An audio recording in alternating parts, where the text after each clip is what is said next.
জ্ঞান শক্তি মানে শিক্ষার ক্ষেত্রে আসা যাক।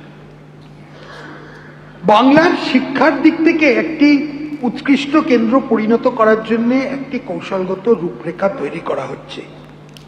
এর জন্য কেন্দ্রীয় সাহায্য পুষ্ট পিএমশ্রী প্রকল্পটি বাস্তবায়িত করা হবে, যার মাধ্যমে নির্বাচিত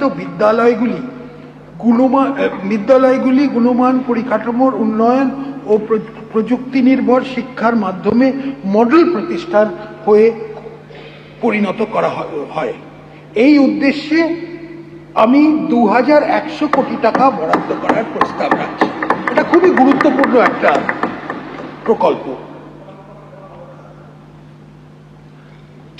বিশ্বমানের কারিগরি ও ম্যানেজমেন্ট প্রশিক্ষণের উদ্দেশ্যে ভারত সরকারের সহায়তা উত্তরবঙ্গে একটি আইআইটি এবং একটি আইআইএম স্থাপন করা হবে।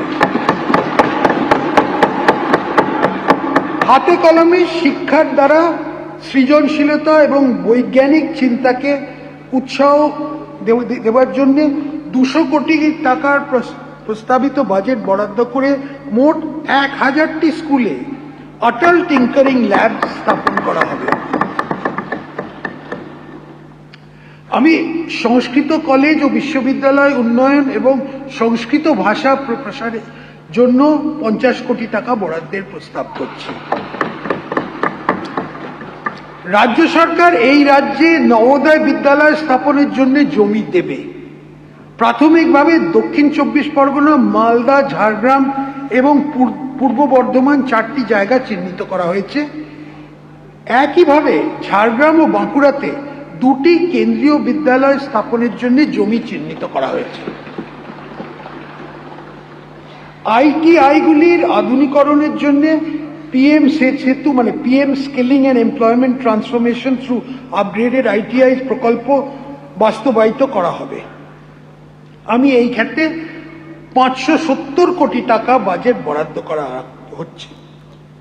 IIT, JEE, NEET, CAT, CA এবং সিভিল সার্ভিস পরীক্ষার মতো প্রতিযোগিতামূলক পরীক্ষা প্রস্তুতি নেওয়ার শিক্ষার্থীদের বিনামূল্যে প্রশিক্ষণ দেওয়ার জন্য প্রত্যেকটি জেলায় দক্ষতা স্কিল ডেভেলপমেন্ট সেন্টার আরম্ভ করা হবে।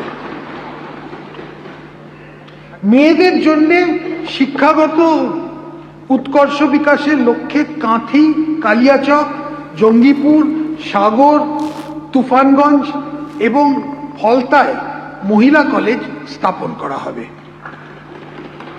সকল স্কুল, কলেজ ও বিশ্ববিদ্যালয় ইত্যাদিতে স্যানিটারি ভেন্ডিং মেশিন বসানো হবে।